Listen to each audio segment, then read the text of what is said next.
Assalamualaikum warahmatullahi wabarakatuh. Alhamdulillahi rabbil alamin. Wassalatu wassalamu ala ashrafil mursalin Nabiyyina wa maulana Muhammadin wa ala alihi wa sahbihi ajma'in. Wa ashhadu an la ilaha illallah wahdahu la syarika lah. Wa ashhadu anna Muhammadan abduhu wa rasuluh. Salawatu rabbi wa salamu alaihi wa ala alihi wa ashabihi wa man sara ala nahjihi wa istanna bisunnatihi ila yaumiddin. Alhamdulillah, puji syukur kita haturkan kehadirat Allah Subhanahu wa taala atas kemudahan yang Allah berikan kepada kita untuk bisa melaksanakan salat asar secara berjamaah. Lalu kita sambung dengan kajian bersama di Masjid Al-Ghuraba. Ini kecamatannya apa, Pak? Yang berada di kota Denpasar, Bali. Dan kita berharap semoga amal yang kita kerjakan diterima oleh Allah Subhanahu wa taala sebagai amal saleh. Nabi sallallahu alaihi wasallam menyebutkan dalam sebuah hadis yang sahih riwayat Bukhari, yata'aqabuna fikum malaikatun bil laili wa malaikatun bin nahar yajtami'una fi salati subhi wa salatil asri. Ada dua malaikat yang silih berganti menjaga kalian, malaikat yang berjaga di waktu malam dan malaikat yang berjaga di waktu siang. Yajtami'una fi salati subhi wa salatil asri. Dan mereka kumpul, antara yang jaga di waktu malam dengan yang jaga di waktu siang itu berkumpul ketika salat subuh dan salat asar. Malaikat yang menjaga siang, dia turun di waktu subuh, kemudian kumpul di waktu asar. Lalu turun malaikat penjaga malam, dia menjaga dari mulai asar sampai subuh. Yang selesai bertugas menjaga naik menuju Allah Subhanahu wa taala. Fayas'uduna ila rabbihim wa yas'aluhum wa huwa a'lamu bihim. Lalu malaikat yang selesai bertugas itu naik menuju Rabbnya, menuju Allah. Allah bertanya kepada mereka meskipun Allah lebih tahu tentang kondisi hambanya. Sehingga Allah bertanya bukan dalam rangka untuk cari tahu, laisa lil isti'lam walakin lil istishhad. Allah bertanya bukan untuk mencari tahu, namun untuk menjadikan malaikat ini sebagai saksi. Fayas'aluhum wa huwa a'lamu bihim. Kemudian malaikat itu naik, lalu Allah bertanya kepada mereka meskipun Allah lebih tahu tentang keadaan hambanya. Apa pertanyaan Allah Subhanahu wa taala kepada malaikat ini?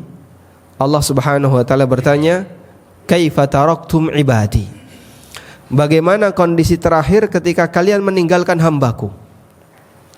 Apabila Bapak Ibu dalam kondisi sedang melaksanakan salat, yang laki-laki berjamaah di masjid, yang perempuan dia salat di awal waktu ketika subuh dan asar, maka malaikat ini akan memberikan jawaban, taraknahum wa atainahum wa hum yusallun. Aku tinggalkan mereka ya Allah, dan aku datangi mereka dalam kondisi mereka sedang salat. Jawaban yang sangat indah sebagai persaksian para malaikat yang bertugas menjaga hamba ketika kita sedang melaksanakan ibadah tepat waktu pada saat subuh dan pada saat asar. Karena itulah Allah Subhanahu wa taala menyebut salat subuh sebagai salat yang masyhud, salat yang disaksikan. Karena salat subuh adalah salat yang disaksikan oleh para malaikat. Allah Subhanahu wa taala berfirman, "Aqimis salata liduluki syamsi ila ghasaqil lail wa qur'anal fajr. Inna Qur'anal fajri kana masyhuda." Tegakkanlah salat dari sejak matahari tergelincir ila ghasaqil lail, sampai tengah malam, sampai pertengahan malam. Wa Qur'anal fajr, dan laksanakanlah Quran di waktu fajar. Dan yang dimaksud dengan Quran di waktu fajar adalah salat subuh. Disebut sebagai Quran di waktu fajar karena dianjurkan ketika salat subuh memperpanjang bacaan Al-Quran. Lalu Allah Subhanahu wa taala mengatakan, "Inna Qur'anal fajri kana masyhuda." Sesungguhnya Quran di waktu fajar itu disaksikan, yaitu disaksikan oleh malaikat. Karena itulah jamaah, dua solat ini paling berat untuk dilakukan bagi orang yang kecintaan dia kepada masjid, kerinduan dia untuk sujud kepada Allah masih rendah, malas dalam melakukan ibadah. Sehingga sampai disebutkan dalam sebuah hadis riwayat Muslim, Nabi SAW menceritakan tentang salatnya orang munafik. Yang dikorbankan adalah salat asar. Tilka salatul munafik, tilka salatul munafik, tilka salatul munafik. Lihatlah itu salat munafik, lihatlah itu salat munafik, itulah salat munafik. Bagaimana salat orang munafik itu? Yajlisu yarqubu syamsa, dia nyantai sambil memperhatikan matahari. Kalau bahasa kita, dia santai sambil lihat jam, baru jam 5 nanti dulu, setengah 6 nanti dulu. Maghribnya jam berapa?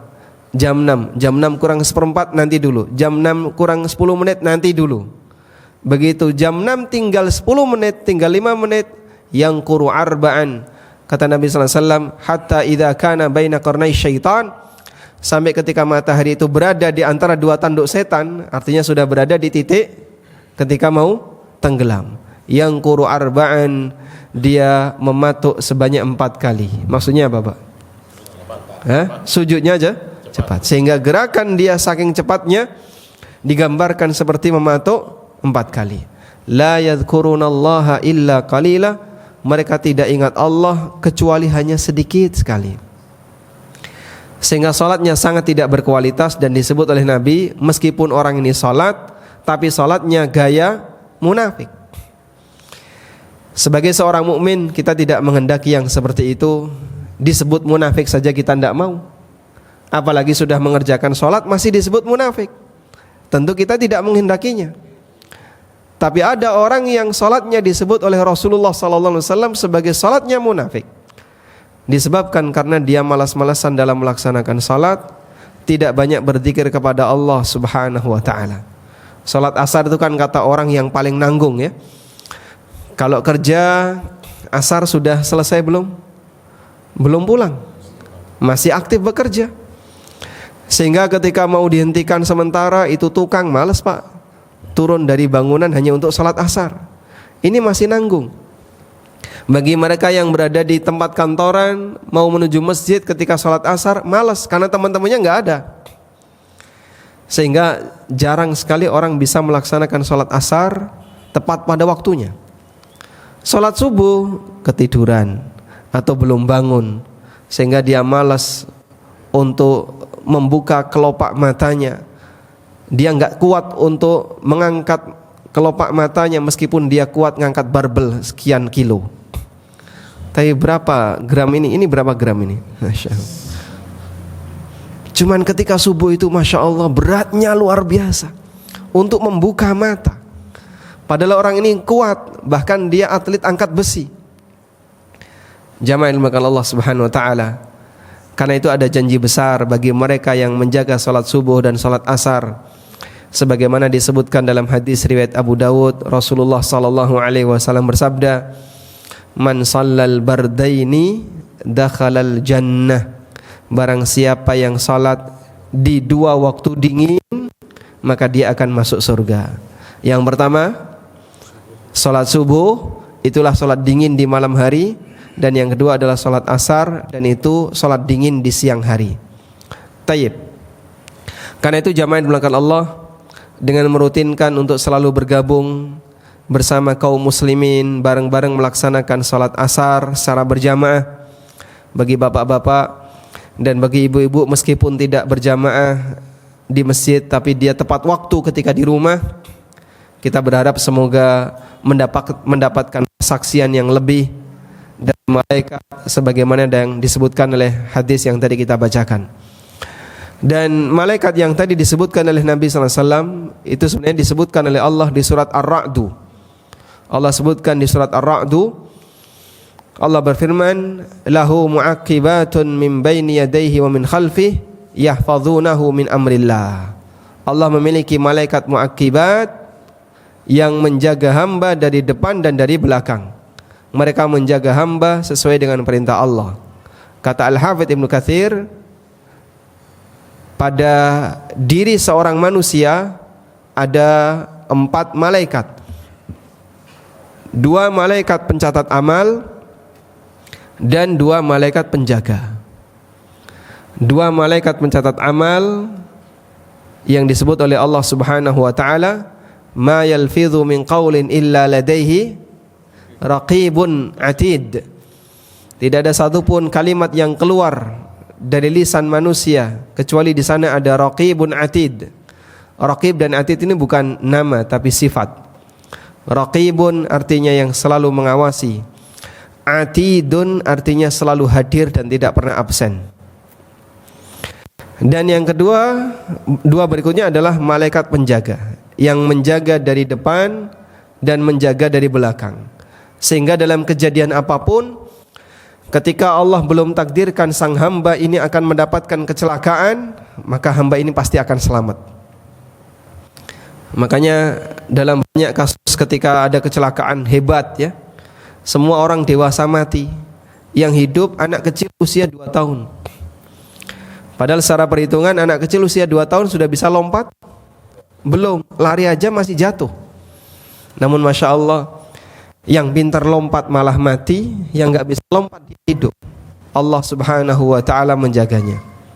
Sebab yang namanya takdir terhadap hamba, Allah yang menentukan. Nah, selanjutnya jamaah dimuliakan Allah Subhanahu wa ta'ala, di kesempatan kali ini tema yang akan kita angkat adalah berkaitan dengan ajaran Islam itu mudah. Mudahnya Islam atau indahnya Islam? Mudahnya Islam. Yang memilih tema adalah panitia dan bukan saya. Baik. Informasinya bahwa di masjid ini banyak mu'allaf. Banyak mu'allaf. Baik. Sudah berapa tahun masuk Islam? Enggak pernah ngabsen. Ada 3 tahun? 4 tahun? Atau 5 tahun? Mungkin ada yang 3 tahun, ada yang 4 tahun, ada yang 5 tahun dan seterusnya. Tayyib. Begini Pak ya. Jadi mu'allaf itu jangan lama-lama. Karena kalau bicara mu'allaf, Abu Bakar As-Siddiq juga mu'allaf, Umar bin Khattab mu'allaf. Cuman istilah mu'allaf dalam bahasa kita mengalami pergeseran makna, tidak sesuai dengan makna yang ada dalam Al-Quran. Kalau mu'allaf dalam bahasa kita kan orang yang dulu non muslim lalu pindah menjadi muslim. Meskipun sudah 10 tahun masih nyebut mu'allaf. Saya mu'allaf, sudah berapa lama masuk Islam? Sudah 10 tahun yang lalu. Masya Allah.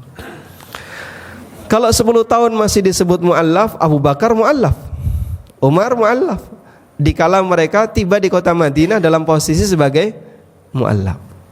Sehingga mu'allaf itu terbatas. Mu'allaf itu terbatas. Dalam kondisi ketika seorang mukmin masih perlu disayang, masih perlu dirawat, dia belum bisa untuk mandiri dalam menjaga imannya. Nah, inilah mu'allaf. Dan itu terjadi ketika dia baru masuk Islam atau dia baru mengenal Islam. Tayyib, meskipun makna mu'allaf dalam kaitannya dengan orang yang berhak menerima zakat itu bertingkat. Hani'an lakum, kita berikan kabar gembira bagi siapapun yang berada dalam agama Allah yang diturunkan kepada Nabi Muhammad sallallahu alaihi wasallam, karena Rasulullah sallallahu alaihi wasallam menjamin pada waktu Fathu Makkah beliau mengutus beberapa sahabat untuk menyampaikan pesan, innahu la yadkhulul jannata illa mu'minun, tidak ada yang bisa masuk surga kecuali orang yang beriman. Abu Hurairah radhiyallahu anhu mengatakan, fa unadi biha hatta saqila sauti, aku pun meneriakkan pesan ini sampai suaraku habis. Sehingga para sahabat menyebar pada waktu Fathu Mekah ke berbagai penjuru kota Mekah menyampaikan pengumuman, innahu lan tamuta nafsun hatta tastawfiya rizqaha. Innahu, Nabi SAW mengatakan, innahu la yadkhulul jannata illa mu'minun, tidak ada yang bisa masuk surga kecuali orang yang beriman. Baik. Selanjutnya kita akan melihat kemudahan Islam yang digambarkan oleh Allah Subhanahu wa taala dalam Al-Qur'an. Bagi Anda yang membawa mushaf, silahkan dibuka surat Al-A'raf ayat 157. Silakan buka mushaf. Yang dibuka mushaf ya, bukan WA. HP atau mushaf? Di HP-nya ada WA? Hah? Sekarang Instagram. Masya Allah. Wawasan Al-Quran, Pak. Silakan dibuka. Al-A'raf ayat 157. Sudah ketemu? Allah Subhanahu wa taala berfirman, menyebutkan tentang sifat nabinya sallallahu alaihi wasallam dan bagaimana syariat yang dibawa oleh nabinya sallallahu alaihi wasallam. Itulah gambaran tentang siapakah nabi kita dan status syariat beliau yang dijelaskan oleh Allah di surat Al-A'raf ayat 157. Allah berfirman, alladzina yattabi'una ar-rasulan nabiyyal ummiyya alladzi yajidunahu maktuban 'indahum fit Taurati wal Injil ya'muruhum bil ma'ruf wa yanhahum 'anil munkar wa yuhillu lahumut thayyibat wa yuharrimu 'alaihimul khaba'ith wa yada'u 'anhum israhum wal aghlal allati kanat 'alaihim falladzina amanu bihi wa 'azzaruhu wa nasaruhu wattaba'un nural ladzi unzila ma'ah ulaika humul muflihun.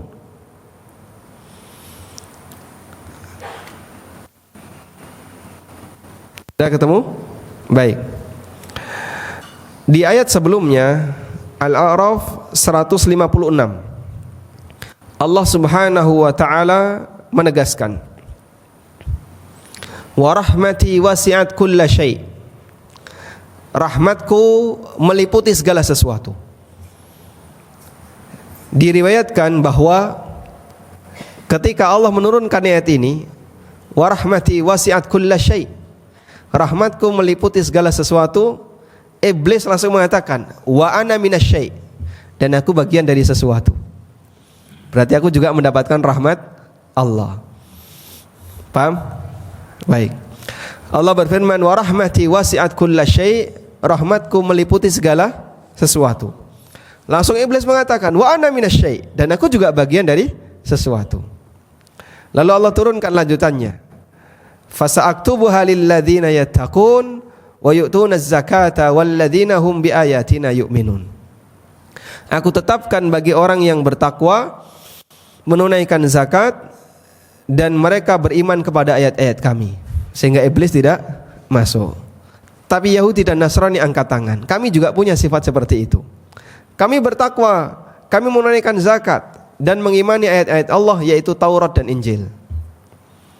Lalu Allah lanjutkan sifat berikutnya, alladzina yattabi'una ar-rasulan nabiyyal ummiyya, yaitu orang-orang yang mengikuti Rasul sang Nabi yang ummi, Nabi Muhammad sallallahu alaihi wasallam. Ahli kitab tidak masuk. Paham? Ahli kitab jadinya enggak masuk. Jadi makhluk-makhluk ini mengklaim untuk mendapatkan rahmat Allah. Mereka saling mengklaim untuk mendapatkan rahmat Allah. Wa rahmati wasi'at kulla syai', rahmatku meliputi segala sesuatu. Iblis mengklaim, wa ana minasyai', aku juga bagian dari sesuatu, sehingga aku juga mendapatkan rahmat Allah. Fasa'aktubuha lilladzina yattaqun, lalu aku tetapkan, kata Allah, akan aku tetapkan untuk orang-orang yang bertakwa. Iblis tidak masuk, iblis enggak bertakwa. Wa yu'tunaz zakah, dan menunaikan zakat, walladzina hum biayatina yu'minun, dan mereka beriman kepada ayat-ayat kami. Dan orang Yahudi dan Nasrani mengklaim, kami juga dapat seperti itu, karena kami beriman kepada ayat Allah yang diturunkan sebelum Quran. Maka Allah Subhanahu wa taala lanjutkan, alladzina yattabi'una ar-rasulan nabiyyal ummiyya, yaitu orang-orang yang mengikuti sang rasul, sang nabi yang ummi. Siapa itu? Nabi Muhammad sallallahu alaihi wasallam. Bagaimana sifat mereka sehingga kalau sudah di kriteria yang ketiga ini tertutup peluang bagi ahli kitab. Karena ahli kitab tidak mau mengimani Rasulullah sallallahu alaihi wasallam. Yahudi mengimani para nabi selain Isa dan selain Nabi Isa dan Nabi Muhammad. Nasrani mengimani para nabi selain Nabi Muhammad sallallahu alaihi wasallam. Sedangkan umat Islam mengimani seluruh nabi tanpa kecuali. Tayyib. Lalu bagaimana sifatnya Nabi Muhammad sallallahu alaihi wasallam yang disebutkan dalam Taurat dan Injil? Alladzi yajidunahu maktuban 'indahum fit Taurati wal Injil. Yang keberadaan Nabi Muhammad sallallahu alaihi wasallam itu telah mereka jumpai kisahnya, telah mereka jumpai keterangannya fit Taurati wal Injil, indahum fit Taurati wal Injil, dalam Taurat dan Injil yang mereka punya. Coba perhatikan kalimat yang Allah sebutkan. Nabi Muhammad sallallahu alaihi wasallam itu dijumpai oleh orang-orang ahli kitab maktuban, tertulis. Artinya bukan dalam dongeng Israiliyat. Karena Bani Israel itu ada yang bersumber dari Taurat dan Injil, dan ada yang dari riwayat dongeng-dongeng Bani Israel yang itu berasal dari pendeta-pendetanya atau dari tokoh-tokoh agamanya, tapi tidak mengikuti jalur sebagaimana ilmu hadis yang dimiliki oleh kaum muslimin, tidak punya sanad. Ada yang bilang seperti ini, Musa seperti ini, tapi tidak punya sanad. Sebab sanad itu hanya ada dalam kaum muslimin. Tayyib. Allah tegaskan bahwa sifat Nabi Muhammad itu maktuban, tertulis. Indahum fit Taurati wal Injil, dalam Taurat dan Injil yang mereka miliki. Artinya begini, Allah tidak mengatakan bahwa Nabi Muhammad SAW itu mereka jumpai tertulis dalam Taurat dan Injil yang dipegang oleh kaum muslimin. Allah tidak mengatakan demikian. Artinya kalau itu Taurat dan Injil yang dipegang oleh kaum muslimin, mungkin muncul tuduhan dari mereka, oh itu sudah diubah oleh kaum muslimin, diganti oleh kaum muslimin. Tapi yang Allah sampaikan tidak demikian. Itu tertulis dalam Taurat dan Injil, maktuban indahum fit Taurati wal Injil, tertulis dalam Taurat dan Injil yang ada pada mereka. Nah, masalah kemudian mereka mengubahnya, mereka menggantinya, itu bagian dari pelanggaran yang mereka lakukan, sebagaimana yang Allah sebutkan dalam Al-Quran, yuharrifunal kalima amma wadi'ihi. Mereka mengganti-ganti dari kalimat Allah yang ada dalam kitab, tidak sebagaimana aslinya. Lalu bagaimana sifat Nabi Muhammad sallallahu alaihi wasallam dalam Taurat dan Injil? Ya'muruhum bil ma'ruf wa yanhahum 'anil munkar wa yuhillu lahumut thayyibat wa yuharrimu 'alaihimul khaba'ith wa yad'u 'anhum israhum wal aghlal allati kanat 'alaihim. Sifat Nabi itu satu, beliau memerintahkan yang ma'ruf. Yang kedua, beliau mencegah yang mungkar. Yang ketiga, menghalalkan yang thayyib. Yang keempat, mengharamkan yang khabith. Yang kelima, menghilangkan israr. Yang keenam, menghilangkan al-aghlal, yang dulu itu menjadi sifat dari syariat yang terjadi pada Nabi Musa alaihissalam dan Bani Israel. Tayyib. Sekarang kita akan jelaskan masing-masing. Jamal dengan Allah Subhanahu wa taala. Sifat yang sang nabi yang disebutkan oleh Allah dalam ayat ini, amar ma'ruf nahi mungkar. Dan itu adalah karakter utama para nabi. Karena mereka diutus oleh Allah dalam rangka untuk apa? Dalam rangka untuk apa? Menyampaikan dan mengajarkan kepada manusia. Yu'allimuhumul kitaba wal hikmah. Mengajarkan kepada manusia Alkitab dan hikmah. Dan isi dari Alkitab adalah al-amru wan nahyu. Ada perintah, ada larangan. Isi dari al-hikmah adalah adab dan pendidikan, at-tarbiyah. Sehingga para nabi diutus oleh Allah sebagai basyirun wa nadhirun, memberikan kabar gembira dan memberikan peringatan. Kabar gembira bagi yang mau melaksanakan perintah dan ancaman bagi yang tidak mau melaksanakan perintah. Itulah sifat sang nabi, dan itu sifat yang dimiliki oleh semua nabi. Nabi Muhammad SAW dan nabi-nabi sebelumnya, mereka punya sifat basyir wa nadhir. Mereka punya sifat al-amru bil ma'ruf wan nahyu 'anil munkar, memerintahkan yang ma'ruf dan mencegah yang munkar. Kemudian sifat selanjutnya, wa yuhillu lahumut thayyibat. Beliau menghalalkan yang thayyib. Wa yuharrimu 'alaihimul khaba'ith, dan mengharamkan yang khabith. Sehingga karakter yang diharamkan, yang dihalalkan oleh Nabi sallallahu alaihi wasallam itu adalah sesuatu yang thayyib. Disebut thayyib karena dia memberikan kebaikan bagi manusia, bagi hamba. Sehingga ketika dikonsumsi, hamba akan bisa mendapatkan nutrisi yang baik. Hamba akan bisa mendapatkan, manusia akan bisa mendapatkan makanan yang baik, yang bermanfaat bagi kehidupannya. Yang baik-baik itu dihalalkan oleh Nabi sallallahu alaihi wasallam. Sehingga semua yang thayyib hukum asalnya halal. Kemudian wa yuharrimu 'alaihimul khaba'ith, dan beliau mengharamkan yang khabith. Yang khabith artinya apa? Sesuatu yang berbahaya bagi badan. Khabithun, sesuatu yang jelek, yang buruk. Sehingga ketika dikonsumsi itu bisa membahayakan bagi badan. Karena itulah kalau Bapak perhatikan, Bapak Ibu perhatikan, batasan halal haram dalam syariat kita itu linear dan sejalan dengan batasan halal, batasan manfaat dan bahaya dalam dunia kedokteran. Maka semua yang bermanfaat bagi badan dihalalkan, dan semua yang berbahaya diharamkan. Baik, sekarang saya akan ajak Anda untuk membuat perbandingan dengan syariat yang pernah diturunkan oleh Allah Subhanahu wa taala kepada Bani Israel, kepada ahli kitab. Allah Subhanahu wa taala berfirman berkaitan dengan syariatnya ahli kitab. Silakan dibuka di surat Al-An'am ayat 146. Allah berfirman, "Wa 'alal ladzina hadu harramna kulladzi dzufur wa minal baqari wal ghanami harramna 'alaihim shuhumahuma illa ma hamalat dhuhuruhuma awil hawaya aw makhtalata bi'adhm dzalika jazainahum bibaghyihim wa inna lasadiqun."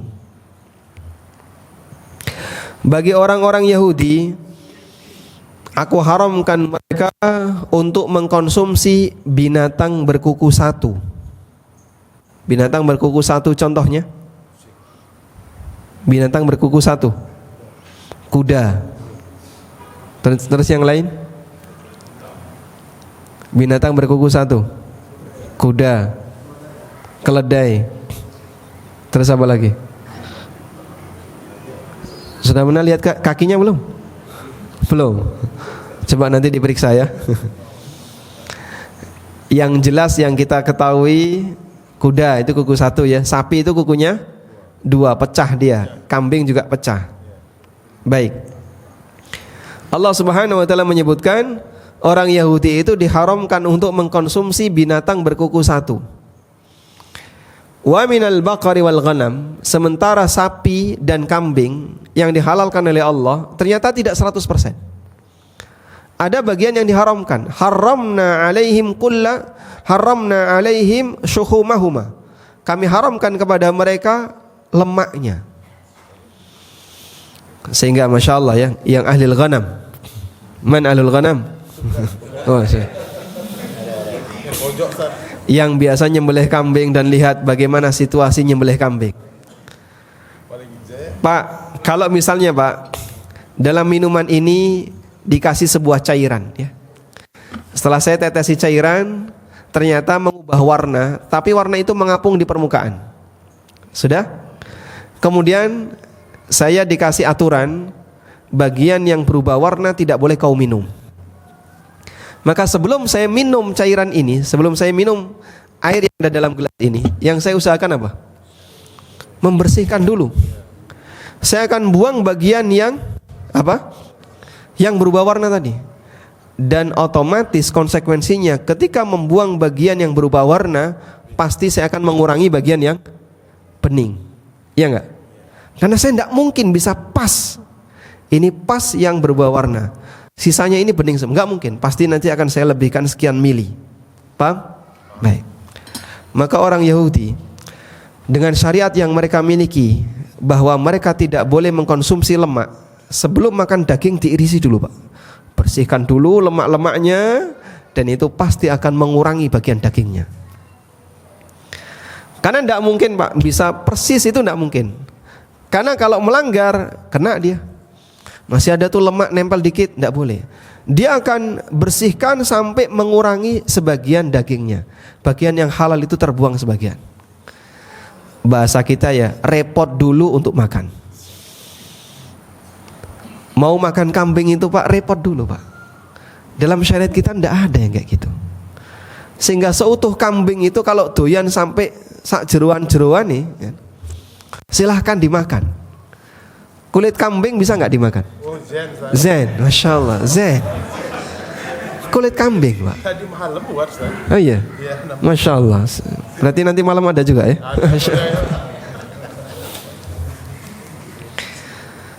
Itu kulitnya bisa dimakan. Tayyib. Maka jamaah, ketika diharamkan oleh Allah seperti ini, pertimbangan kenapa halal haram itu bukan karena masalah ini berbahaya bagi kalian kalau kalian konsumsi. Tapi pertimbangan halal haramnya adalah aku hukum kamu sehingga kamu nggak boleh ini. Ibaratnya begini, Anda punya 3 anak ya. Anak pertama dan kedua diizinkan untuk masuk kamar. Anak ketiga dilarang oleh orang tuanya. Karena kamu melanggar, kamu tidak boleh masuk kamar, kamu hanya boleh mengakses ruang tamu sama toilet, tok. Ruangan yang lain nggak boleh kamu masuki. Jadinya gimana? Anak ini lebih terkekang, sehingga gerak dia lebih terbatas. Anak yang lain diizinkan masuk kamar, semua bisa dia akses. Mau masuk kamar boleh, mau ini boleh. Anak yang satu ini tidak boleh. Sudah? Orang tua akan dituduh sebagai orang tua yang dolim. Loh, kenapa kok bapak melarang saya? Kakak-kakak saya boleh, kenapa saya dilarang?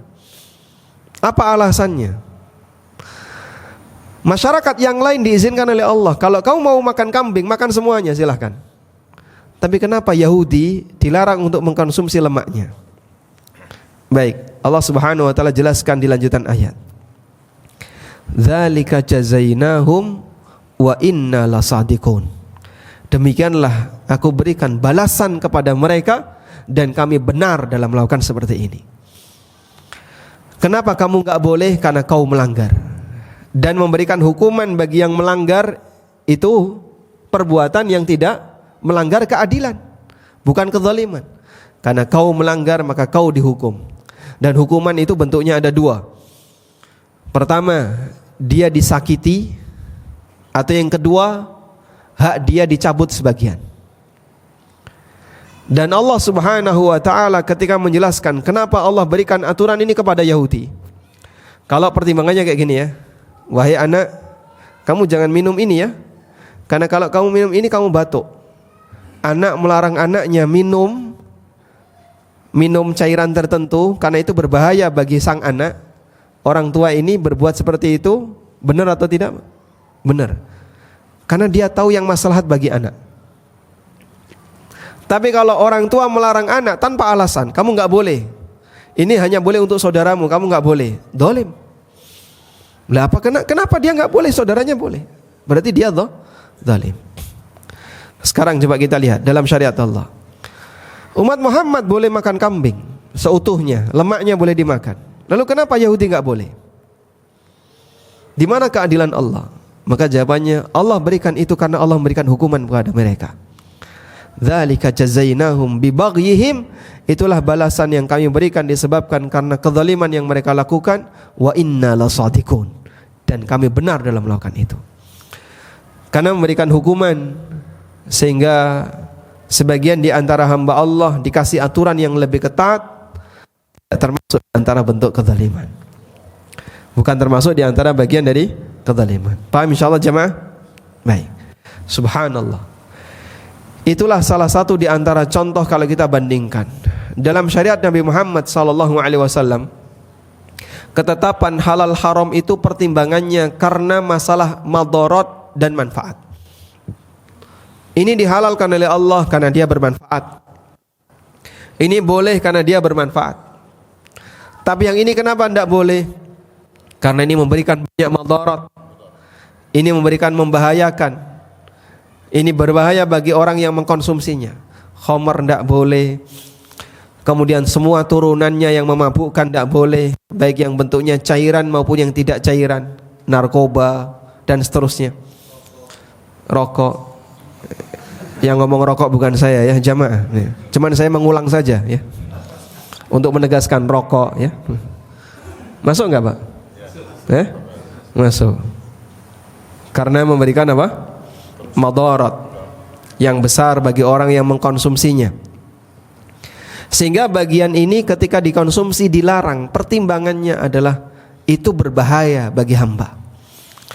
Demikian pula riba ketika dikonsumsi itu berbahaya bagi hamba. Judi ketika dilegalkan itu berbahaya bagi tatanan hidup masyarakat.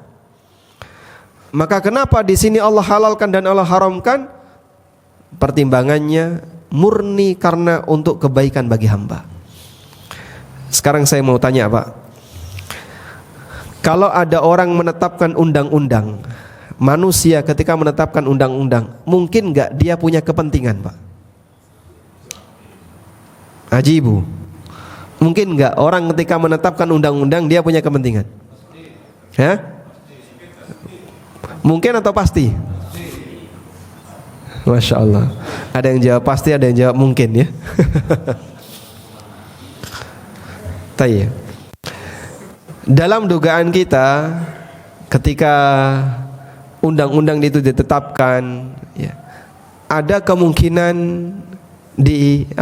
didomplengi dengan kepentingan, disusupi dengan kepentingan.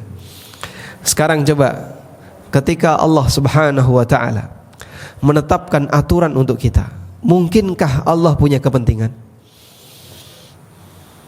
Mungkinkah Allah punya kepentingan? Ya? Apa kepentingan Allah ketika Allah menghalalkan A, mengharamkan B?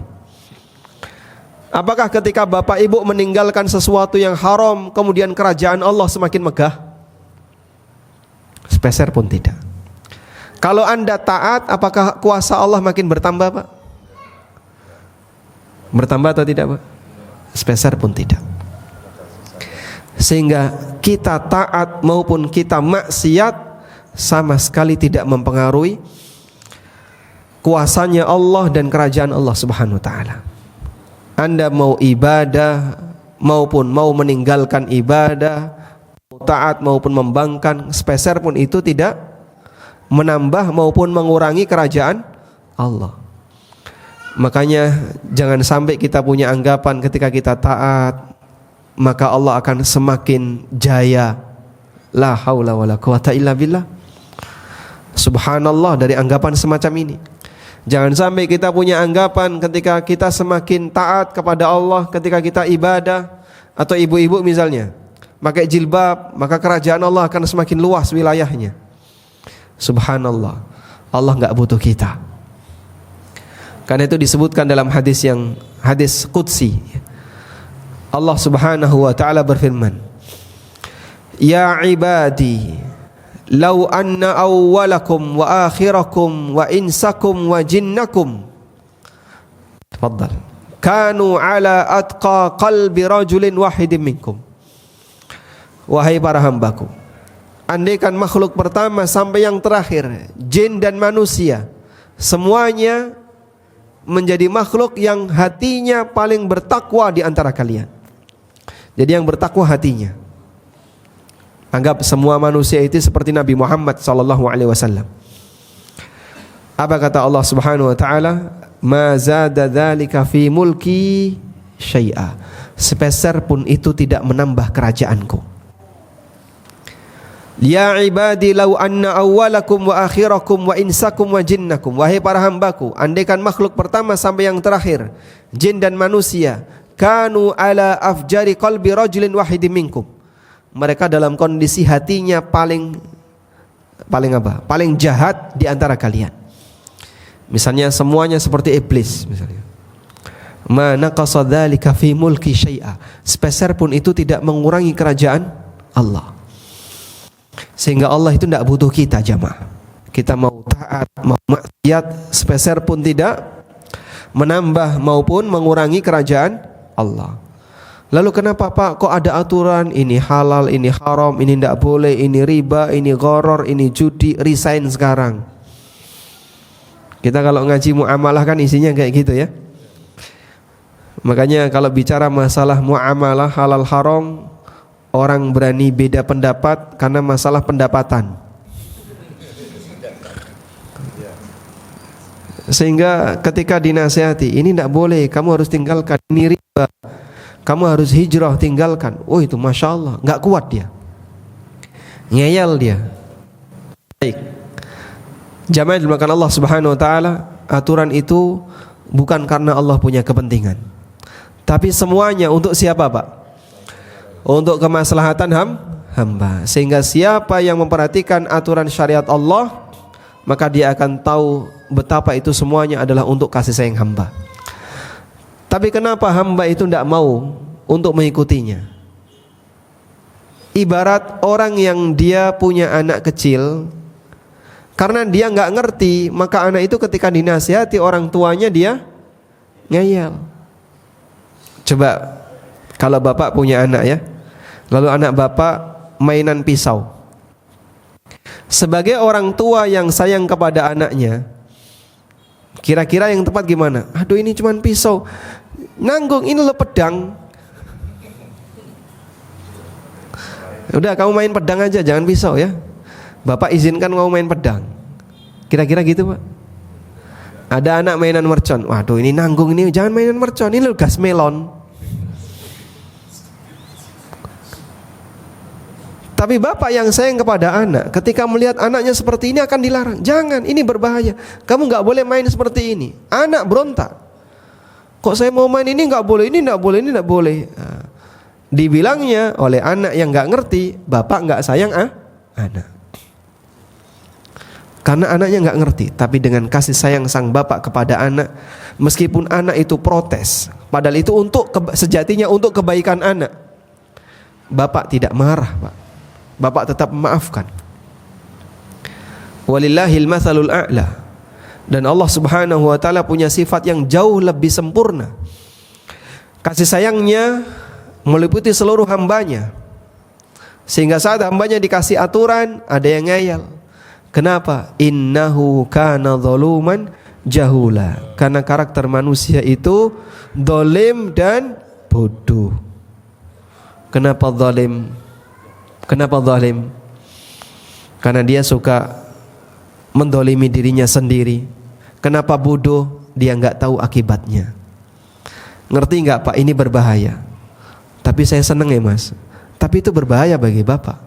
Ini nggak boleh. Mungkin nggak kelihatan, tapi efeknya bukan di sini. Ada kehidupan yang kedua. Allah sebut sifat manusia, wa hamalahal insan innahu kana zaluman jahula. Syariat itu dipegang oleh manusia, dan manusia itu punya karakter zalim lagi bodoh. Tayyib. Wajar kalau kemudian diberitahu, wajar kalau sudah tahu hukumnya tetap saja ngeyel, karena dia memang punya karakter apa tadi? Zalim tur bodoh.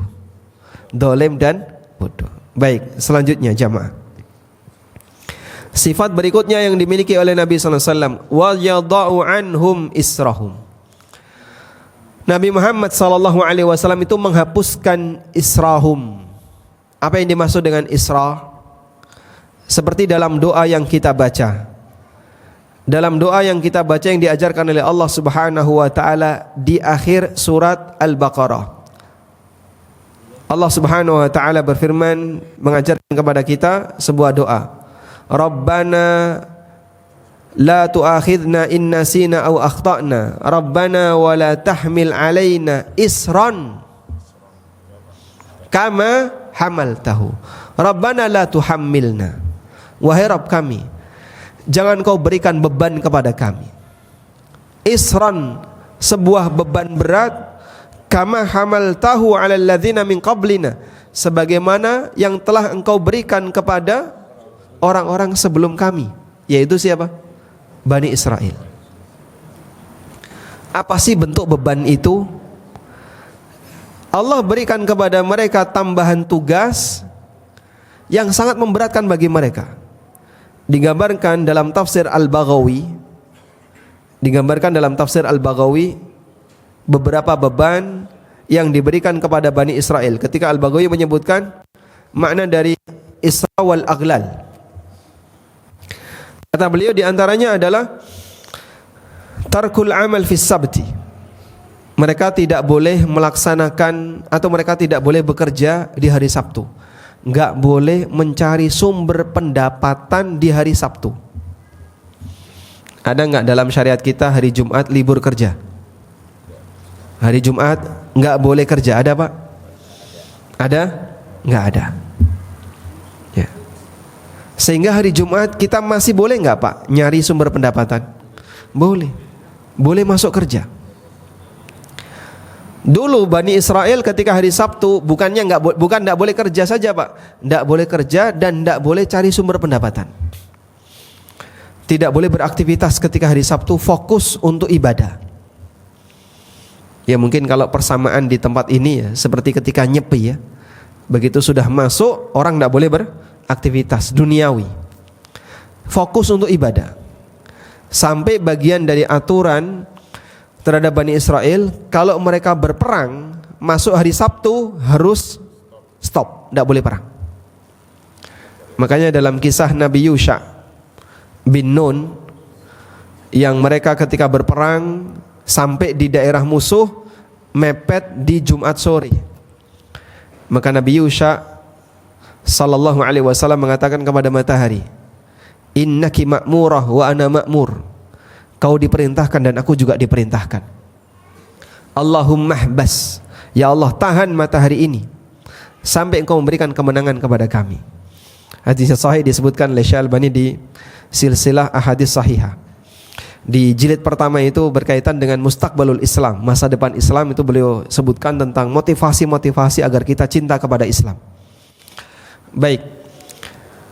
Sehingga sampai mereka itu ketika hari Sabtu dilarang perang, maka begitu Sabtu stop. Sehingga Nabi Yusha itu ketika matahari Jumat sudah mulai mendekati tenggelam, beliau minta agar matahari itu ditahan oleh Allah. Akhirnya ditahan, sehingga matahari itu enggak geser Pak. Matahari tidak bergeser. Sampai akhirnya mereka mendapatkan kemenangan, barulah kemudian matahari itu tenggelam. Nah, kemudian di antara yang lain, beban yang lain yang Allah berikan kepada mereka, wa anna salatahum la tajuzu illa fil kanais. Mereka itu tidak boleh salat kecuali di tempat ibadah. Kita tidak seperti itu. Anda boleh salat di rumah untuk salat sunnah. Ketika tidak memungkinkan untuk datang ke masjid karena hujan atau karena faktor yang lain, boleh salat di rumah. Sedangkan Bani Israel di masa silam tidak boleh. Salat hanya boleh di tempat ibadah, di kanisa, tidak boleh dilakukan di tempat yang lain. Kita alhamdulillah, kalau misalnya Bapak melakukan perjalanan lalu jauh dari masjid, datang waktu sholat, boleh nggak langsung sholat di tempat itu? Boleh. Dan dalam syariat kita, kalaupun tidak punya air, orang boleh tayammum. Sementara dalam syariat masa silam seperti itu tidak ada. Makanya ketika turun ayat tayammum, Abu Sa'id Al-Khudri radhiyallahu anhu mengatakan kepada Abu Bakar, "Ma hiya bi awwali barakatikum ya ala Abi Bakrin." Ini bukan pertama kali keberkahan kalian wahai keluarganya Abu Bakar. Karena penyebab tayamum itu adalah kalungnya Aisyah yang hilang. Dan sampai para sahabat semuanya marah kepada Abu Bakar, gara-gara putri kamu sampai kita telat disebabkan karena tidak punya air di sini hanya untuk nyari kalung. Namun Allah turunkan ayat tayamum. Hikmah di balik itu. Tayyib. Kemudian yang kedua, wal aglal, belenggu. Kalau isra itu bentuknya perintah yang memberatkan. Kalau belenggu itu larangan yang merepotkan. Disebut aglal, belenggu, ibarat tangan yang ditaruh di tengkuk. Maka dia seperti membebani tengkuk kita, sehingga kita menjadi susah untuk bergerak. Maka disebut al-aghlal karena aturan ini bentuknya adalah larangan yang membuat Bani Israel itu semakin susah untuk bergerak. Al-Baghawi menyebutkan di antaranya, apabila orang itu bertaubat dari kesyirikan, maka taubatnya tidak bisa diterima hanya dengan minta ampun, tapi dengan apa? Qatlun nafs, dengan cara bunuh diri. Dengan cara bunuh diri. Itu pun caranya bukan dirinya sendiri yang membunuh, dengan cara bunuh diri bukan, tapi pelaku-pelaku kesyirikan itu saling membunuh. Seperti para penyembah sapi, para penyembah patung sapi ya, yang dibuat oleh As-Samiri, dikumpulkan oleh Nabi Musa alaihissalam, lalu semuanya diminta untuk membawa senjata dan mereka diminta untuk saling membunuh. Kalian harus bacok-bacokan. Padahal di depannya ada istrinya, ada suaminya, ada anaknya, ada adiknya, ada kakaknya, ada bapaknya, ada ibunya, tapi disuruh untuk saling membunuh. Bisa mereka? Tidak sanggup mereka. Wahai Musa, kami tidak sanggup untuk melakukannya. Orang itu berani membunuh ketika ada kebencian. Dalam kondisi normal tidak berani dia membunuh. Apalagi di depannya adalah keluarganya. Akhirnya Nabi Musa alaihissalam menangis dan beliau berdoa kepada Allah Subhanahu wa taala. Lalu Allah turunkan kabut yang menyelimuti Bani Israel sehingga mereka enggak kelihatan. Dalam kondisi mereka tidak bisa saling melihat, disuruh untuk saling membunuh.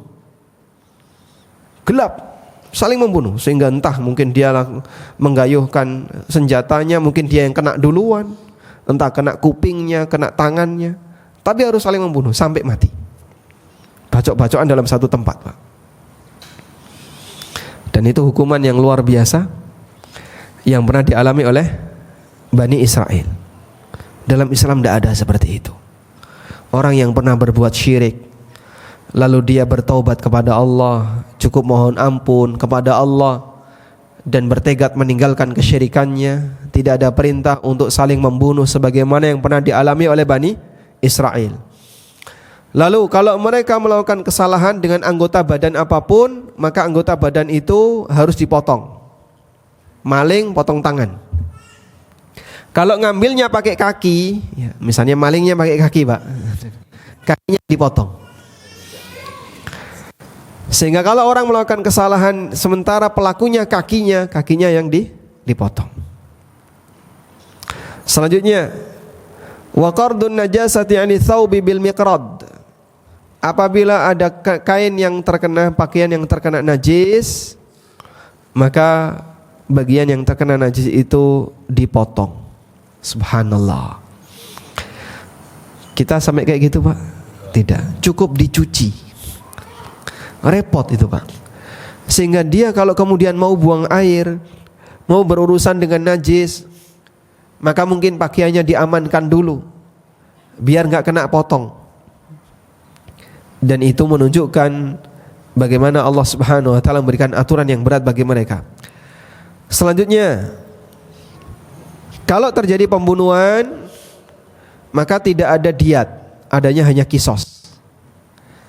Kalau dalam Islam kan ada diat. Dalam syariat Muhammad sallallahu alaihi wasallam, dalam syariat Nabi kita Muhammad sallallahu alaihi wasallam ada dua pilihan.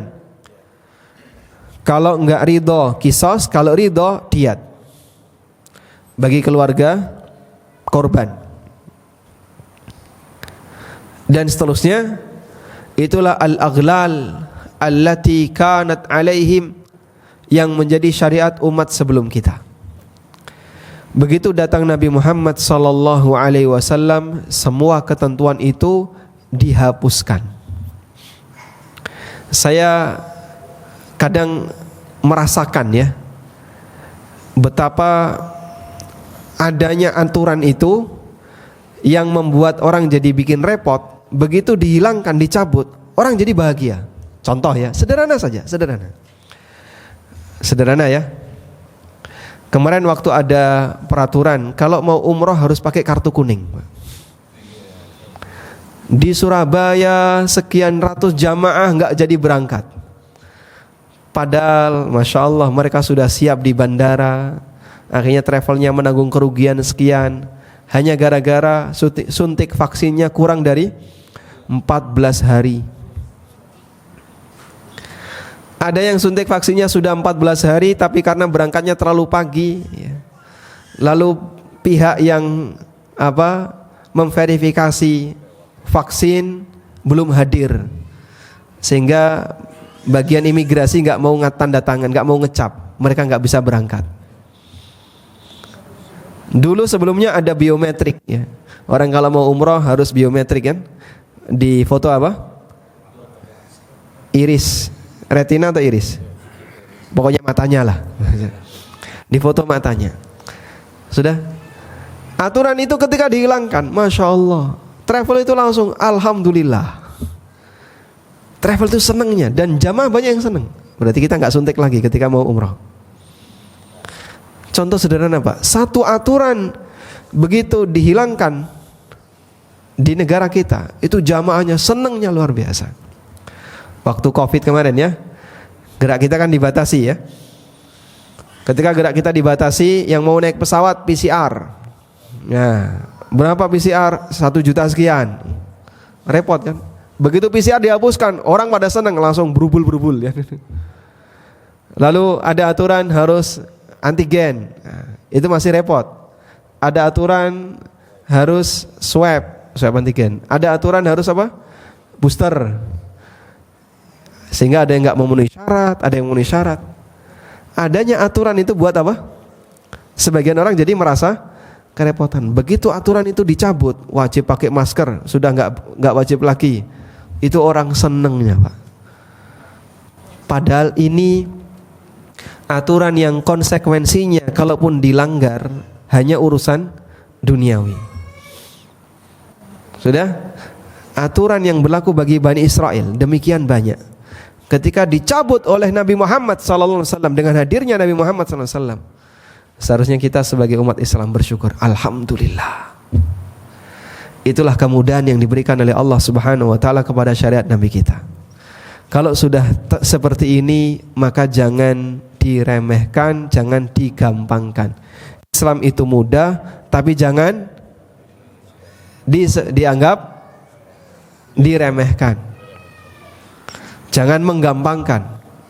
Ya, kita tetap harus berusaha untuk menepati aturan-aturan Allah Subhanahu wa taala. Karena itulah Nabi sallallahu alaihi wasallam mengatakan dalam hadis yang sahih, bu'ithu bil hanifiyatis samha. Aku diutus oleh Allah Subhanahu wa taala dengan membawa al-hanifiyah as-samha, ajaran hanifiyah, ajaran tauhid yang samha, yang penuh dengan toleran. Sehingga yang lupa enggak dihukum. Bagi mereka yang melanggar karena keliru enggak dihukum. Padahal dulu orang yang lupa itu enggak boleh.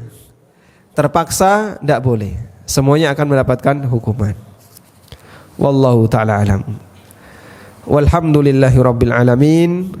Demikian yang bisa kita sampaikan sebagai muqaddimah. Dan ada satu buku yang sangat bagus, judulnya Fadlul Islam, keutamaan-keutamaan Islam. Buku itu ditulis oleh Syekh Muhammad bin Sulaiman At-Tamimi, dan nampaknya buku itu sudah diterjemahkan ya, karena termasuk di antara buku yang banyak beredar. Bagi bapak ibu yang ingin menambah kecintaan terhadap Islam, bisa membaca buku semacam ini agar kita tahu bahwa Islam adalah anugerah terbesar yang diberikan oleh Allah Subhanahu wa taala kepada para hambanya. Wallahu alam wa sallallahu ala nabiyyina Muhammadin wa ala alihi wa sahbihi wasallam. Ada beberapa pertanyaan yang masuk. Memang sebagian besar pertanyaan tentang muamalah keluar dari tema. Baik, kita dahulukan yang sesuai tema dulu ya. Pertanyaan yang pertama, bagaimana cara mengetahui ketika Allah memberikan musibah sebagai bentuk hukuman ataukah ujian yang menghapus dosa? Musibah yang diturunkan oleh Allah berfungsi ganda. Sebagai hukuman bagi orang yang berbuat maksiat dan sebagai ujian bagi orang yang taat. Dan itu terjadi pada semua musibah. Oleh karena itu, apabila musibah itu sifatnya menyeluruh seperti bencana alam, maka musibah itu menjadi hukuman bagi orang yang berbuat maksiat dan sebagai ujian bagi orang yang taat. Karena ketika sudah jadi bencana alam, semuanya kena, tidak pandang bulu apakah dia orang yang saleh ataukah orang yang zalim. Tapi kalau musibah itu menimpa pribadi, apakah itu sebagai hukuman ataukah sebagai ujian, juga bisa berfungsi ganda. Bisa jadi itu adalah sebagai hukuman, sehingga pada saat Anda menerima musibah itu, yakini itu disebabkan karena dosaku. Allah berfirman, "Wa ma asabakum min musibatin fabima kasabat aydikum wa ya'fu an katsir." Tidak ada satupun musibah yang menimpa kalian kecuali sebabnya adalah maksiat yang kalian lakukan. Wa ya'fu an katsir, dan Allah banyak memaafkan. Dan pada waktu kondisi tertentu, ketika musibah itu belum hilang, dosa-dosa hamba sudah terkikis, maka fungsi musibah itu sebagai ujian yang akan menambah derajatnya, meningkatkan derajatnya di sisi Allah Subhanahu wa taala. Intinya, penjelasan yang disampaikan oleh para ulama, apakah musibah itu hukuman ataukah ujian? Kenapa ini disampaikan? Agar ketika hamba mengalami ujian, dia tidak suudzon kepada Allah, sehingga sadari musibah itu sebagai hukuman bagi kamu. Tapi kalau saya orang baik, kenapa kok dihukum? Kalau begitu sadari bahwasanya hukuman itu, musibah itu adalah ujian bagi kamu, agar derajatmu semakin bertambah. Assalamualaikum. Waalaikumsalam. Apakah jika kita sulit untuk khusyuk dalam sholat termasuk munafik? Sulit untuk khusyuk memang banyak faktor yang terjadi, namun tidak kita sebut sebagai munafik. Meskipun ya, salah satu di antara karakter salatnya orang munafik, wa idza qamu ilas salati qamu kusala yura'unan nas wa la yadhkurunallaha illa qalila. Kalau salat itu malas-malesan dan itu pun riya, dan dia tidak ingat Allah kecuali sedikit. Makna tidak ingat Allah kecuali sedikit ada dua. Yang pertama, ketika salat yang dia cari perhatiannya adalah selain Allah, riya tadi. Makna yang kedua adalah ketika salat ruhnya itu tidak ada, sehingga ketika dia salat, pada waktu dia salat, dia tidak khusyuk sama sekali ketika salat. Oleh karena itu, ketika kita salat, berjuanglah untuk khusyuk agar salat kita bisa semakin berpahala. Wallahu a'lam. Assalamualaikum. Waalaikumsalam. Jika pasangan suami istri dulunya sama-sama kafir, kemudian alhamdulillah istrinya dapat hidayah tapi suaminya belum, bagaimana sebaiknya bagi si istri yang sudah berusaha mengajak sama-sama masuk Islam tapi suami tidak mau, apakah harus minta cerai? Apabila suami istri dulunya non muslim lalu salah satu masuk Islam, baik suami maupun istri, maka status pernikahannya itu dibekukan. Dibekukan tuh kayak gimana, Pak? Freeze. Wah. Jadi ibarat Anda memutar video itu, ketika salah satu masuk Islam, itu ibarat ditekan pause. Pause itu tidak putus, tidak berhenti, dan tidak terus, tapi pause. Nah, selama pause ini ngapain? Proses peralihan. Apabila pasangannya mau masuk Islam, maka play berubah warna, sehingga keluarga ini jadi keluarga muslimah, keluarga muslim. Ya?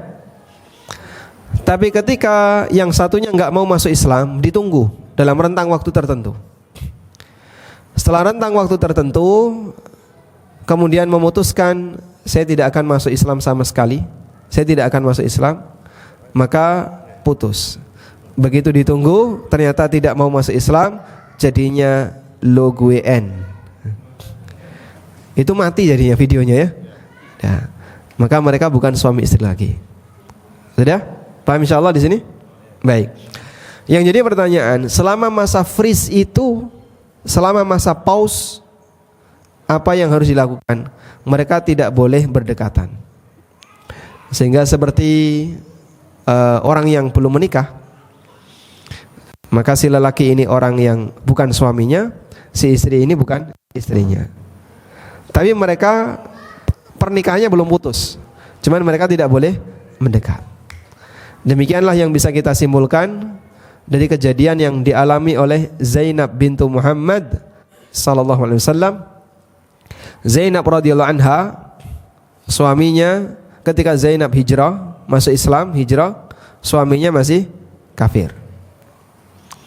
Kemudian ketika suaminya datang ke kota Madinah dalam kondisi masih kafir, masih musyrik, Nabi SAW berpesan kepada Zainab, kamu tidak boleh mendekat kepada suamimu.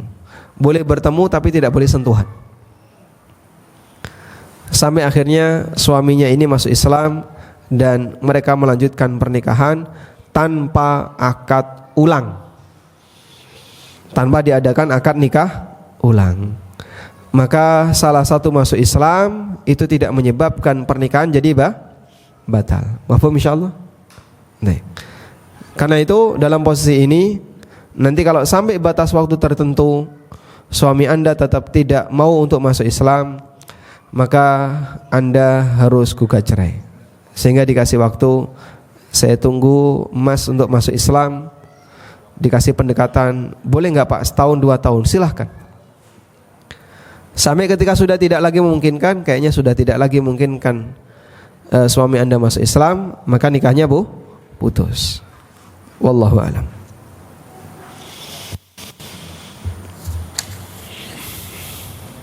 Sampai mana batasan aurat sesama muslimah yang bisa dilihat?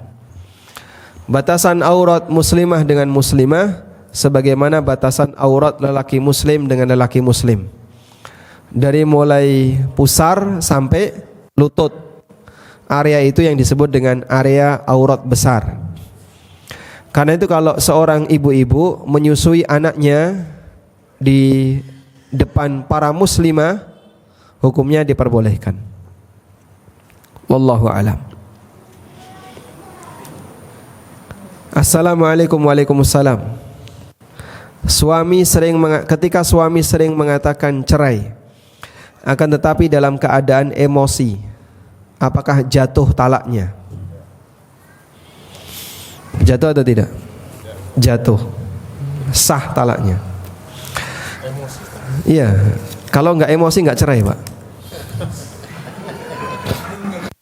Nggak mungkin. Orang lagi seneng-seneng, lagi cinta-cintanya terus aku ceraikan kamu, itu nggak mungkin, Pak. Sudah? Kalau udah terlanjur ya sudah, tetap sah talaknya. Taubat. Talak emosi itu sah. Siapa yang bilang talak emosi nggak sah?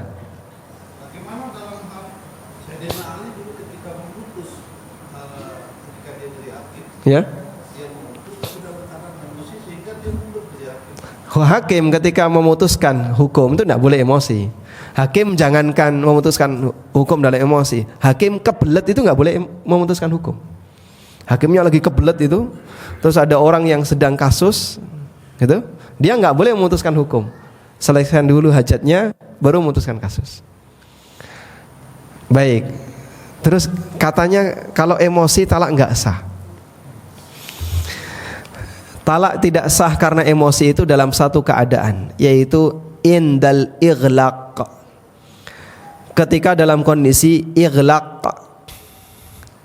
Apa itu ighlaq? Ghalaqa artinya apa? Menutup. Kondisi ighlaq artinya kondisi emosi yang sampai hilang akal. Ada orang emosi, ketika emosi itu sampai hilang akal, sehingga saking emosinya sampai dompetnya dikeluarin, terus uangnya dihambur-hamburin, ya. Jam tangan dia yang paling mahal dibanting. Terus apa lagi? Hah? Apa lagi? Sehingga dia jadi orang gila karena emosinya. Itulah emosi dalam fase puncak ighlaq. Dan kalau emosinya sudah sampai pada kondisi ighlaq, talaknya tidak sah seperti talaknya orang gila. Tapi kalau emosi masih sadar, bapak lapar, itu belum. Masih tahu ini HP nggak mau dibanting, wah sayang kan. Dia emosi, tapi tahu ini HP mahal, tahu ini perabotan jangan dibanting, dia emosi. Kalaupun banting cuman pintu aja kan, yang nggak sampai rusak. Yang seperti itu talaknya sah. Karena yang namanya talak itu pasti emosi. Sehingga tidak mungkin talak kok lagi ketawa-ketawa, lagi senyum-senyum, pengantin baru lagi senang-senangnya aku ceraikan kamu, itu tidak ada Pak ceritanya. Dia pasti akan mikir sayang dengan modal walimahnya kan. Puluhan juta saya keluarkan tiba-tiba terus cerai begitu saja kan tidak mungkin. Maharnya mahal kan. Maka orang akan menceraikan istrinya ketika dia dalam kondisi emosi. Karena itu emosi ada dua. Emosi normal yang orangnya masih bisa ingat, tahu kondisi, masih bisa pulang, itu berarti emosinya masih ingat, ya. Bapak kemana? Keluar, emosi dia, marah, terus dia keluar, biarin aja nanti paling juga balik lagi. Emosi masih bisa balik pulang, itu berarti apa? Masih normal. Belum pada tingkatan ighlaq. Nah, emosi tingkat seperti ini talaknya sah. Tayyib. Wallahu alam.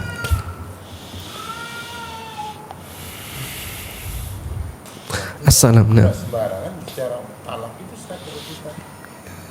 jatuh dong. Makanya hati-hati dengan kalimat talak, ya. Tidak boleh sembarangan kita mengatakan talak ya. Salasun jidduhunna jiddun wa hazluhunna jiddun. Ada 3 hal. Seriusnya dianggap serius, guyonnya dianggap serius. Yang pertama apa? An-nikah. Yang kedua talak. Yang ketiga al-itaq, membebaskan budak. Jadi orang guyonan, ya. Pak, kasih contoh dong praktek nikah gimana Pak, ya. Terus Anda karena merasa bujangan, ya, mepet ke Pak Farid. Punya nggak Pak? Hah? Ada misalnya. Pak Farid kan sudah pernah menikahkan. Kasih contoh Pak cara nikahkan. Anggaplah saya sebagai pengantin laki-laki, Pak Farid sebagai walinya. Baik, aku nikahkan kamu dengan putriku misalnya. Tapi contoh ya, ini contoh ya, hanya contoh ya. Lalu si lelaki dia langsung mengatakan, "Qabil tuh aku terima." Sah jadi mantunya Pak Farid. Nah, mau uji coba Pak? Tunggu saat tanggal 27. Masya Allah. Itu bisa sah hanya dengan apa? Guyon. Hanya dengan guyon. Ada seorang syekh, ya, yang punya seorang putri. Muridnya tahu syekh punya putri. Dan si murid ini ingin menjadi mantunya gurunya, syekh ini. Akhirnya dia datang kepada syekh, "Syekh, saya ini kan mau nikah, tapi saya nggak tahu gimana akad yang benar itu gimana. Bisa nggak syekh ngajarin saya?" Nah, akhirnya diajarin gini. Jadi biasanya kayak gini kalimatnya, "Aku nikahkan kamu dengan putriku." Langsung si murid itu mengatakan, "Qabil tuh, aku terima." Begitu selesai dia bilang qabil tuh aku terima, saya nyakapar kok, "Duh, tolikha, ceraikan istrimu." "Enggak, saya enggak mau ceraikannya." Saya enggak mau ceraikannya. Ini syekhnya kena prank ya. Ya sah, Pak. Andai kan dalam sinetron itu dipraktekkan kayak tadi, sah. Makanya yang jadi wali jangan sampai yang punya anak perempuan. Kan gak mungkin LGBT ya. "Aku nikahkan kamu dengan putriku." "Putri bapak yang mana?" "Ndak ada, lanang kabeh anakku." "Anak saya laki semua." Enggak jadi kan dia kan. Karena jadinya cuman mainan yang enggak ada hakikatnya sama sekali. Tapi kalau dia punya anak perempuan, sah itu. Baik. Oleh karena itu dalam hal ini jamaah, ketika dalam kalimat-kalimat yang sensitif seperti ini, pikirkan jauh-jauh ya. Ada konsekuensinya. Talak itu ada konsekuensinya. Kalimat-kalimat talak, kalimat nikah itu ada konsekuensinya. Jangan dibuat apa? Main-main, jangan dibuat guyonan, jangan gampang keluar dari mulut sementara orangnya tidak mikir konsekuensi. Nah, jika ada beberapa lelaki yang berusaha meminang seorang gadis, tapi orang tua si gadis selalu menolak karena banyak alasan, apakah boleh nikah diam-diam? Anda tidak boleh nikah diam-diam, tapi yang boleh Anda lakukan adalah lapor KUA. Sehingga dari sekian calon itu yang menurut Anda paling cocok, udah? Kayaknya sudah nggak ada alasan ilmiah yang akan bisa diberikan oleh bapak Anda, orang tua Anda. Maka Anda datang ke KUA. "Saya mau nikah, dilamar banyak orang, tapi bapak selalu nolak. Ibarat saya sebagai mawar berduri. Siapa yang mau dekat dintop langsung disengat sama tawon." Baik. Nah, nanti KUA akan mengundang orang tua Anda. Lalu KUA ini kalau dia paham dan ada pasalnya dalam kompilasi hukum Islam itu ada pasal tentang wali a'dol. Wali a'dol namanya. Wali a'dol itu adalah wali sah tapi tidak mau menikahkan putrinya tanpa alasan. Nah, nanti KUA akan menggunakan pasal itu untuk memaksa orang tua. "Kamu nikahkan putrimu, kalau enggak tak ambil alih." Nah, sehingga kalau orang tua tetap ngeyel enggak mau nikahkan, KUA langsung ambil alih dan Anda bisa langsung nikah dengan wali hakim. KUA resmi. Ini pernikahan resmi sah, walinya diambil alih oleh wali hakim. Paham insyaallah ya? Baik. Tapi jangan sering-sering kayak gini ya. Jika memang seperti itu, Anda bisa lapor ke KUA.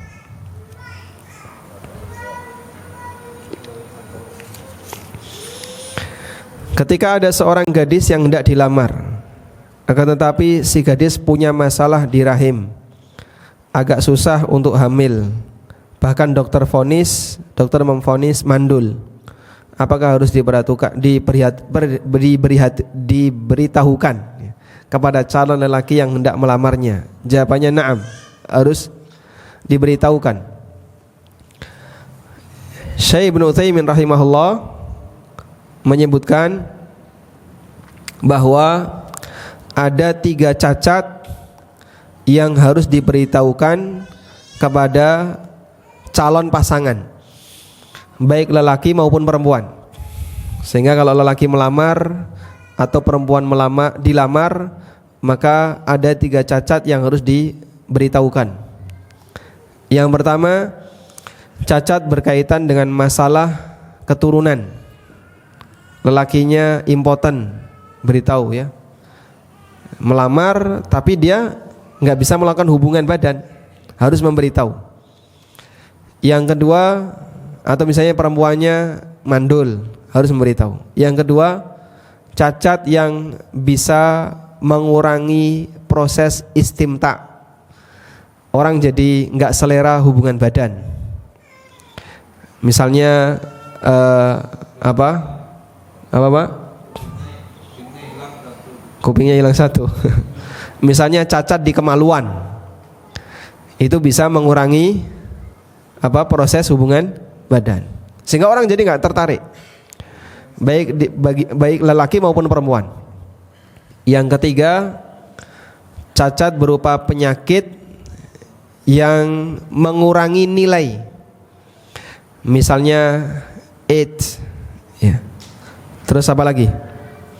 Dan penyakit sipilis atau penyakit menaun, contohnya gagal ginjal. Ini harus diberitahukan. Baik. Banyak utang harus beritahu nggak? Apa? Nggak harus. Harus ya. Kalau ada pasangan yang mau melamar dan dia banyak utang, maka harus memberitahu. Nah, nanti keputusannya apakah lanjut atau tidak kembali kepada kerelaan kedua belah pihak. Warisannya banyak, beritahu Pak. Itu faktor kelebihan. Walhamdulillah, sekarang jam 5:30. Kajian selanjutnya di mana? Jauh dari sini? Dekat. Masih ada beberapa pertanyaan. Nanti atau sekarang? Sekarang aja. Saya yang bertanya ya. Pertanyaan yang pertama. Nah, ini hadiahnya. Ada orang utang. Ada yang punya utang, angkat tangan. Malu ya, nggak jadi berarti. Pertanyaannya, sebutkan syariat Yahudi yang berat yang tidak ada dalam kita, dalam syariat kita. Nah, 1.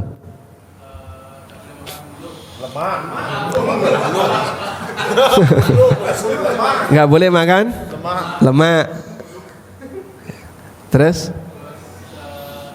3, sebutkan 3. Oh iya, banyak kan tadi kan. Masya Allah, nggak boleh makan hewan yang berkuku 1. Yang ketiga, hadiahnya sudah diantarkan ya. Kalau nggak bisa yang ketiga, tarik lagi Pak Farid. Nggak boleh bekerja. Menyerang apa ini? Ini ada buku pengantar kaidah fikih kubro dan penerapannya dalam fikih muamalah. Masya Allah. Ini kami hadiahkan untuk Dr. Fauzi aja ya. Dr. Fauzi. Masya Allah. Mubarak insya Allah. Semoga nanti beliau bisa ajarkan ya. Oh, ditambah hadiahnya? Tambah. Ganjil. Masya Allah. Buku fikih bermadhab. Ini buku yang mempelajari tentang rambu-rambu dalam beragama. Jadi kalau kita mau melakukan perjalanan itu kan ada banyak rambu ya. Ada lampu merah, ada dilarang parkir, dilarang stop, kecepatan sekian dan seterusnya. Kita dalam beragama juga akan banyak menjumpai rambu-rambu. Dalam beragama kita menjumpai tentang madhab, tentang taklid, tentang fatwa, tentang ijtihad, tentang aturan Al-Quran dan Sunnah itu bagaimana, ijma itu apa, qiyas apa, itu dibahas di buku ini. Termasuk bagaimana menyikapi budaya antara agama dan budaya, bagaimana menyikapi logika, pengaruh logika terhadap agama, itu ada di buku ini ya. Pertanyaannya, Masya Allah, sebutkan satu dalil yang menunjukkan indahnya dan mudahnya Islam. Hah?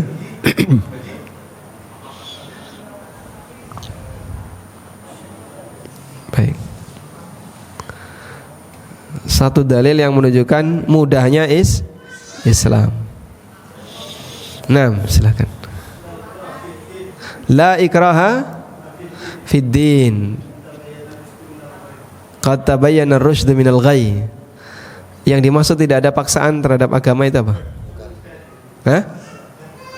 Karena semuanya sudah jelas. Hah?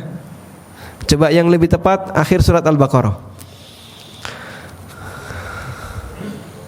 Rabbana la tu'akhidna in nasina aw akhtana. Masya Allah, barakallahu fiik. Dapat dia Pak ya? Dapat dia enggak?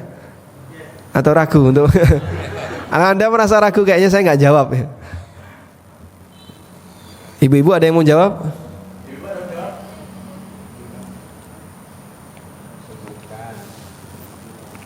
Enggak ada? Baik. Ada yang beliau muslimah tapi suaminya belum masuk Islam? Ada ya, dapat hadiah ini ya. Baik, Masya Allah. Ya, Al-A'raf 157 yang tadi kita bahas. Sudah ganti pertanyaan ya. Baik. Ini hadiah untuk tadi ibu-ibu yang beliau sudah masuk Islam tapi suaminya belum masuk Islam ya. Tayyib. Pertanyaan selanjutnya.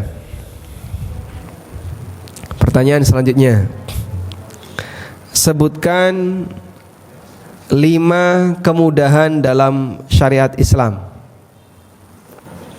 Sebutkan 5 kemudahan dalam syariat Islam. Nah, 1,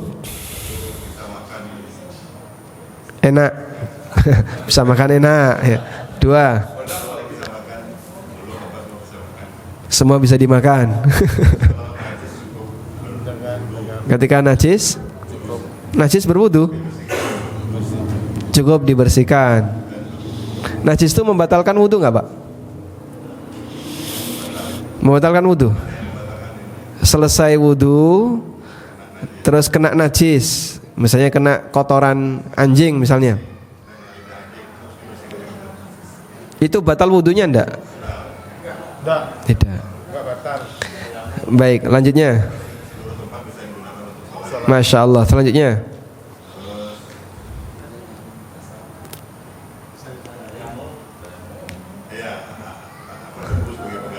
Boleh tayamum. 1 lagi.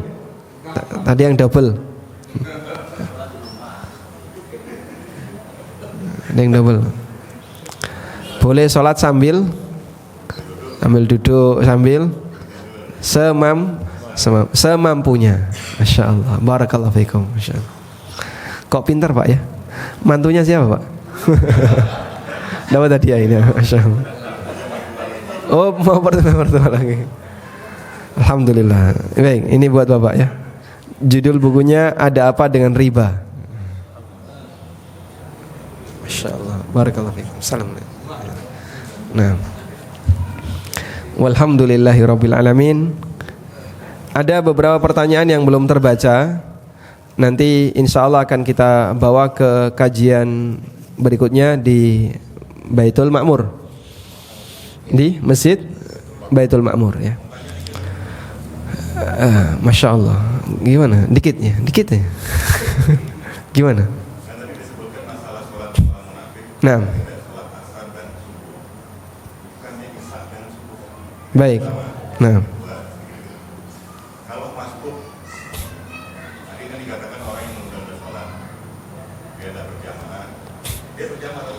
Nah, baik, Masya Allah. Baik. Tadi dikatakan bahwa orang munafik tidak sholat asar. Saya tidak mengatakan orang munafik tidak sholat asar ya. Tapi orang munafik suka menunda sholat asar. Sebagaimana yang disabdakan Nabi SAW, tilka salatul munafik, tilka salatul munafik. Itulah salatnya orang munafik. Yajlisu yarkubu syamsa, dia duduk sambil nunggu matahari. Tapi kalau salat yang paling berat bagi orang munafik yang disebutkan Nabi SAW dalam hadis, athqalus salati alal munafiqin al-isya'i was subah. Salat yang paling berat bagi orang munafik isya dan subuh. Karena apa? Tidak kelihatan.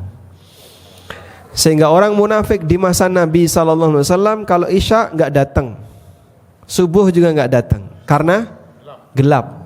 Ngapain datang mau nggak kelihatan? Padahal mereka sholat tujuannya apa? Yura'unan nas, agar dilihat orang. Oh ini datang, berarti bukan munafik. Sebab dulu jadi standar.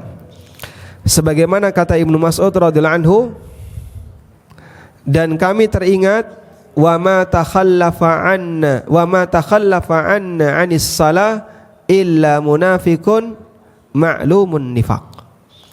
Tidak ada satupun di antara kami yang ketinggalan salat, artinya tidak ikut salat jamaah, kecuali dia adalah munafik, jelas munafiknya. Jadi dulu jadi standar, Pak. Enggak salat jamaah munafik gitu. Dicurigai munafik di zaman Nabi sallallahu alaihi wasallam. Maka orang munafik salat duhur, salat asar, salat maghrib. Sekarang orang muslim tidak salat duhur, tidak salat asar, tidak salat, kalah dengan munafik masa silam. Nah, wallahu alam. Kemudian kalau masbuk bagaimana? Masbuk dia masih salat jamaah, sehingga tidak disebut sebagai orang yang munafik. Meskipun ya kalau sering masbuk kelewatan. Ada salah satu siapa namanya, Al-Auza'i atau siapa, beliau mengatakan, idza ra'aita ar-rajula yatahawanu fit takbir faghsil yadaka minhu. Apabila kau lihat ada orang yang suka meremehkan takbiratul ihram, cuci tanganmu darinya.